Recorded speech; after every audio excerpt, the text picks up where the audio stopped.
Thank you all for tuning into Big Mama Story Time. Story Time! Don't forget to like, subscribe, comment to my page. Here we go. Hi guys, thank you all for tuning into Big Mama Story Time on today. Today I will be reading to you all Disney's Fairies, Tinkerbell, and the Great Fairy Rescue. Alright guys, let's get into this.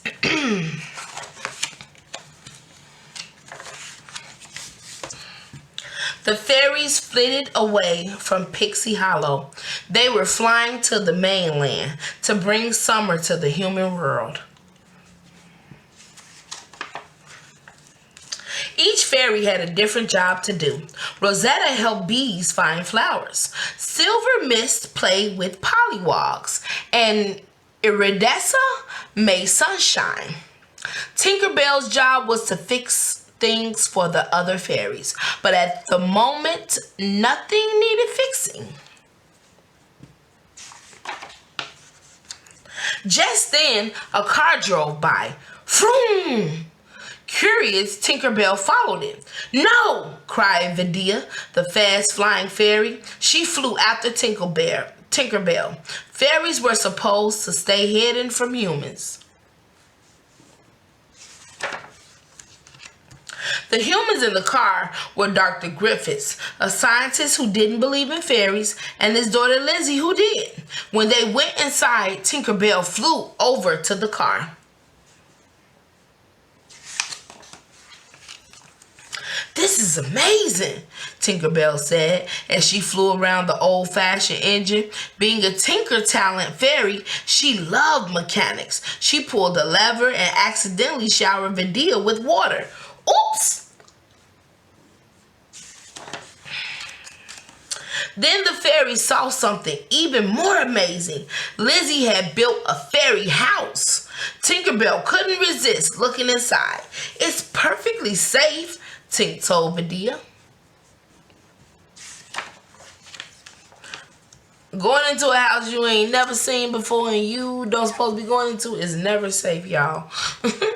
Oh, really? Vidya said in disbelief as Tink went inside. Fairies weren't supposed to go near human things, so she decided to teach Tinkerbell a lesson. Vidya whipped up the wind. Whoosh! The door to the fairy house slammed shut. Bang! Then Vidya saw the girl returning. The fairy tried to open the door, but it was stuck. As Lizzy came closer, Vidya had no choice but to hide. Moments later, the girl looked into the house. A fairy! She whispered in amazement. Tinkerbell was just as surprised. I know she was. Lizzy brought the fairy up to her room. She put Tinkerbell in a bird cage to keep the fairy safe from the cat. Meow! Vidya watched from outside. Horrified, Tink was in terrible trouble, and Vidya blamed herself. Vidya quickly flew off to get help. Uh-oh. Tink soon learned that some humans were nice. After Lizzy put the cat out of her room, she showed Tinkerbell her pictures of fairies. The wall was covered with them. Aww. She admired fairies. Of course, Lizzy never meant to keep the fairy, but when Lizzy opened the window to set Tink free, it was raining. Can't you fly in the rain? Asked Lizzy. Tinkerbell jingled in answer. It was the only fairy sound that humans could hear. But Lizzy quickly realized the big raindrops make flying tricky for tiny fairies.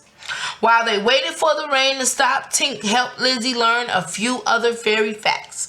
She even helped Lizzy make a book about fairies. Later, Lizzy tried to show the book to her father, but he was too busy with his work to pay attention, which made Lizzy sad.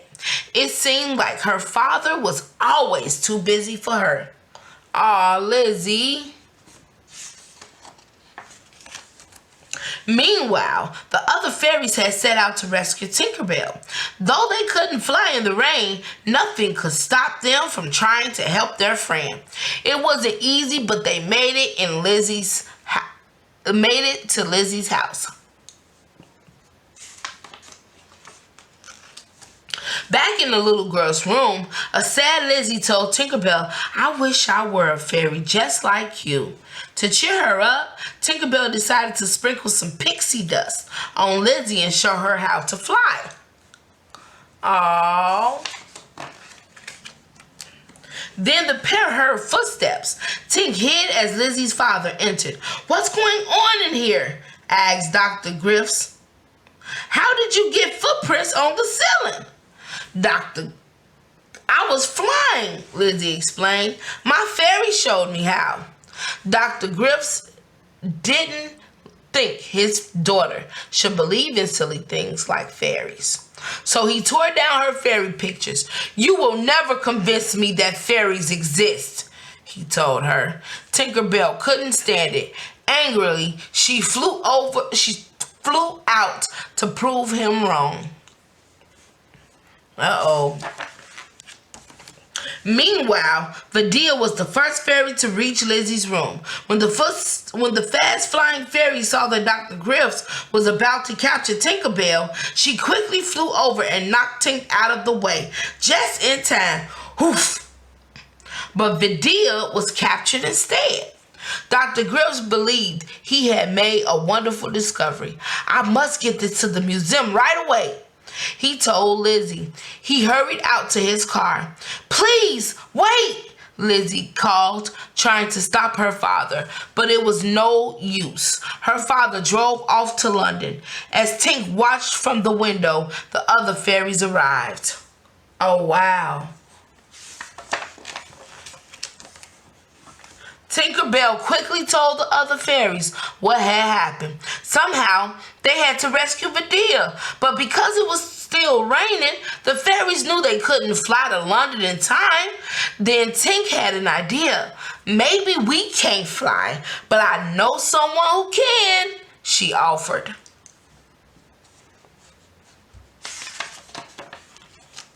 The fairies helped Lizzy put on her raincoat and hat. Lizzy took a deep breath. Flying to London wasn't the same as flying around her room, but she wanted to help. "I'll try to be brave," she promised Tinkerbell. Then the fairy showered the girl with pixie dust. Oh, look, she finna go help their friend. The fairies tucked themselves into Lizzy's coat. Soon, the girl was soaring over the countryside, and in no time, she was flying over the city of London. Look at her flying. Y'all, I'd be scared. Lizzy flew up to her father as he was about to enter the museum, a trail of pixie dust behind her. "How are you doing that?" her father gasped. "It must be magic."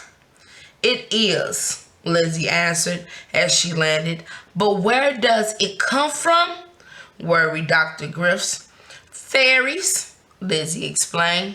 "Some things are not meant to be seen," the little girl added. "You're right," agreed her father, smiling. "Just believe." He gave Lizzy the jar and she freed Vidya. All the fairies, especially Tinkerbell, were happy to have their friend back again. Guys, that is so true. Some things you don't need to see in order to believe. A lot of things that we don't see are things that's working behind, making other things happen. So even if you don't see, something getting better for you, always believe that it's a possibility that, it could get better, So don't just believe what you can see. Also believe that, it's other things that's making it better for you in the background that you can't see. Anyways, go back to this. The next day, both humans and fairies enjoyed a tea party in the meadow. Tink and Vidya were happy that they were becoming closer friends, but no one seemed more pleased than Dr. Griffiths, who couldn't wait to read his daughter's book about fairies. As father and daughter picnicked together, Tinkerbell smiled without lifting a tool. She had fixed something after all. Oh, she fixed their relationship, y'all. Got father and daughter closer together. Oh, that is the end, guys, of Tinkerbell and the Great Fairy Rescue. I hope you guys like this book. Give it a thumbs up if you did, a thumbs down if you didn't. Let me know in the comments what you think if you can. Also, guys, don't forget to subscribe if you haven't done so already. And thank you all for coming to visit my page and watching my video and my content and showing you all support, because I am so grateful for you all. And I thank you all. Bye.